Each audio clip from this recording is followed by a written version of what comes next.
سلام. اليوم غنشارك معكم كرواسون ساندويتش سالي كيجيو لذاذ بزاف وكفكره للفطور في الصباح او لا سجلوها رمضان ان شاء الله.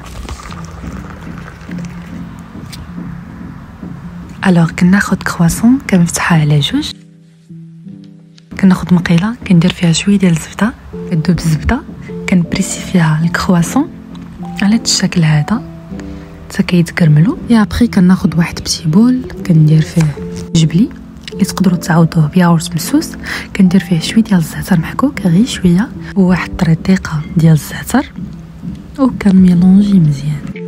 كنوضع طبقه اولى فوق الكرواسون على هذا الشكل هذا، من بعد كندير الخس، تقدروا تضيفوا اوسي مرسويه ديال نطيشه، انا ما درتهمش، كندير دان فومي فرomاج ساندويتش وكنشوت الكرواسون ديالي وكنوضع واحد طبقه صغيره فوق الكرواسون هكا، حيت غادي ندير شويه ديال الفرomاج